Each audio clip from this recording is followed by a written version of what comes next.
मेरी जब शादी हुई थी ना, तो यही देखकर हुई थी कि मेरे हस्बैंड एक ठीक-ठाक कमाई करते थे, क्योंकि मेरा परिवार बहुत ही साधारण सा था। एक मेरे पिताजी कमाने वाले थे और हम सब खाने वाले। तो इसलिए उस हिसाब से मेरे हस्बैंड के ऊपर कोई ऐसी ज़िम्मेदारी नहीं थी और एक उन्होंने छोटा-सा जो है किराए पर घर ले रखा था, जो बहुत सुंदर से उन्होंने मेंटेन किया था।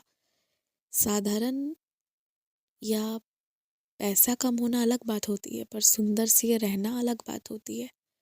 तो ये सब देखने के बाद मेरे पिताजी को मेरे हस्बैंड बहुत पसंद आए थे, इसलिए उन्होंने मेरी इनसे शादी कराई थी और ये एक छोटी सी कंपनी में नौकरी करते थे, जो कि फ़ोटोग्राफ़ी वगैरह से जुड़ी हुई थी। तो अब हम रहते ही महाराष्ट्र में हैं, मुंबई से थोड़ा दूर। तो मेरे हस्बैंड रोज़ ट्रैवल करके जाते आते थे और मैं भी मतलब पूरे दिन इनका करना। और हमेशा मैं ये सोचती थी कि मैंने जो भी पढ़ाई की है, जो भी मुझे आता है, मैं भी कुछ करूं कि हम लोग मिलके घर गृहस्थी और अच्छा करें। लेकिन शादी होने के कुछ ही दिनों बाद ना मुझे एक बात समझ में आ गई थी कि मेरे हस्बैंड की जो बॉस है ना, मतलब जो सीनियर है, उनके साथ मेरे हस्बैंड का ना कुछ सही नहीं चल रहा था। पर पता है क्या, ना तो मैं कोई नौकरी कर रही थी, ना मेरे अंदर इतनी हिम्मत थी कि मैं कुछ करूं, और ना ही मेरी इतनी साधारण पढ़ाई और इतने साधारण से ग्रेड पे मुझे कोई नौकरी देता। तो मैंने सोचा कि मैं अब क्या करूं ऐसी परिस्थिति में। तो मैंने तय किया कि अभी के लिए मैं बस कुछ नहीं कर सकती सिवाय बाबा का नाम लेने के। तो मैंने जैसे ही बाबा के लिए ना अपनी नौकरी का व्रत करना शुरू किया, तो वो व्रत खंडित हो गई, मतलब मेरा व्रत टूट गया। समझ गई कि मैं सही चीज़ की विनती नहीं कर रही हूँ। और मैं साईं बाबा से ना, जब से मेरी आँख खुली है, जब से मैंने होश संवारा है, तब से मैं उनकी पूजा करती हूँ। पूरी फैमिली मेरी साईं भक्त ही है।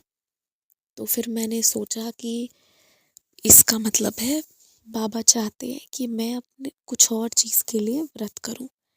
तब मैंने बाबा से विनती की कि बाबा, मेरी शादी रखनी है या तोड़नी है, जो आपको उचित लग रहा है उसके लिए मैं आपसे व्रत कर रही हूँ। फिर मैंने ये कहा, कहीं ना कहीं दिल में मेरे था ना कि मुझे शादी बचाने के लिए व्रत करना चाहिए, लेकिन मुझे फिर भी लगा कि अंतिम फैसला बाबा का होना ज़्यादा बेहतर होगा, ना कि मेरा। तो मैंने फिर बाबा पे ही छोड़ दिया कि आप देख लीजिए बाबा। तो इस तरह से मैंने व्रत करना शुरू किया। मेरे हस्बैंड ठीक ठाक घर पे रहते थे, कुछ बुरा नहीं कहते थे, लेकिन वो अपनी बॉस के साथ सारा दिन स्पेंड करके काम भी करते थे और फिर सब जो भी है बचा हुआ टाइम लास्ट में थक हार के घर बस कौआ खाने सोने आते थे। उनको घर से और मुझसे बस खाने सोने भर का मतलब था। मैं ये भी नहीं कहूँगी, वो हमारी शादी हुई ना, वो मुझे मेरे खुद के खर्च के लिए 3,000 रुपये हर महीने पकड़ाना भी शुरू किए थे। ये लो 3,000 रुपये रखो, तुमको कुछ भी चाहिए होगा तो वो ये भी करके रखते थे, ऐसा नहीं है। पर मुझ पे बिल्कुल ध्यान भी नहीं देते थे। और दूसरी बात है कि जब वो मेरे हस्बैंड है तो किसी और के साथ क्यों रहेंगे। तो मैंने जैसे ही व्रत शुरू किया ना, क्योंकि मेरे पास ऐसा था ना कि मेरे पास कोई नौकरी नहीं थी, कुछ नहीं थी। मैंने कितना उन चीज़ों को देख के मैं तड़पती रही हूँ ना। ये तो ऑफिस चले जाते थे, पीछे से छोटा सा घर है, 2 आदमी का काम है, कितना काम करूँगी मैं। और मैं जो दिन के 10-11 बजे से रोती थी ना, कई कई दिन तो मैं खाना ही नहीं खाती थी। मेरी वेट कम हो गई थी, बहुत परेशान थी मैं। नई नई शादी हुई, तुरंत ऐसा ऐसा निकल गया।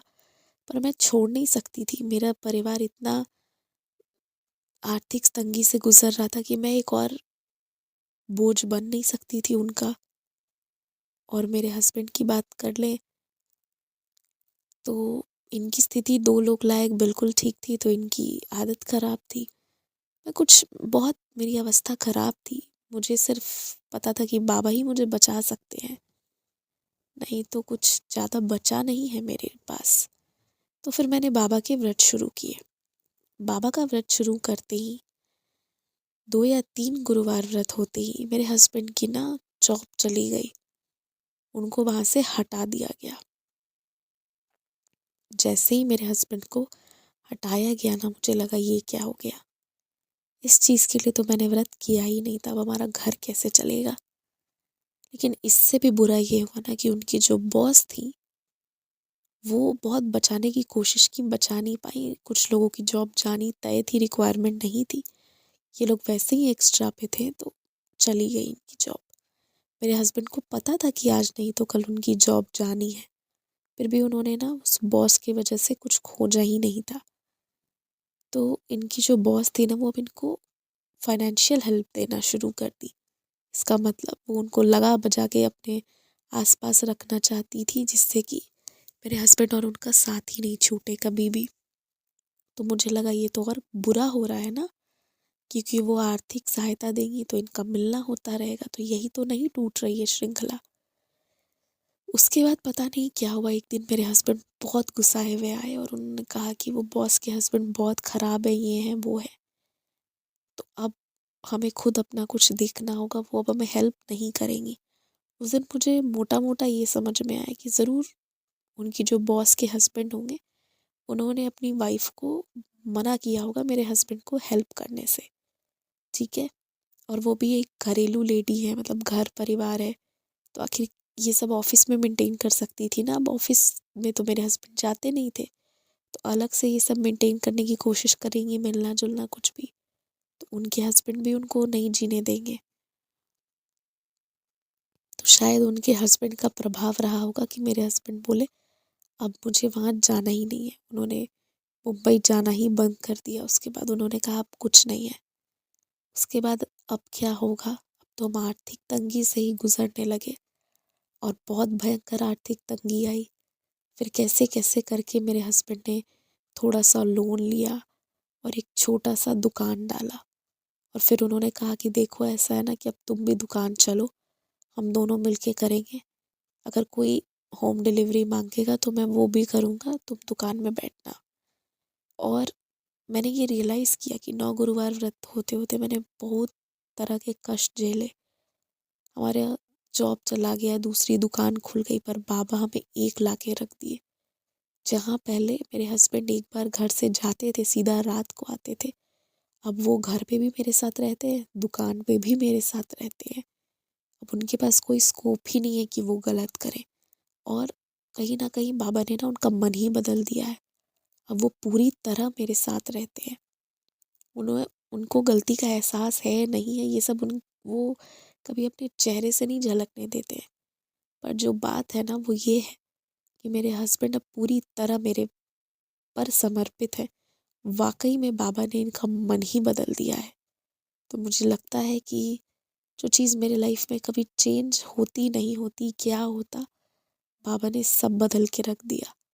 और हमारा ये छोटा-सा दुकान काफ़ी अच्छा चल रहा है। मतलब बाबा की कृपा है, हमारा खर्च वगैरह अच्छे से निकल जा रहा है। और ये अपना खुद का धंधा भी है तो यहाँ टेंशन भी नहीं है टाइम की, ट्रेन छूट जाने की या किसी भी चीज़ की।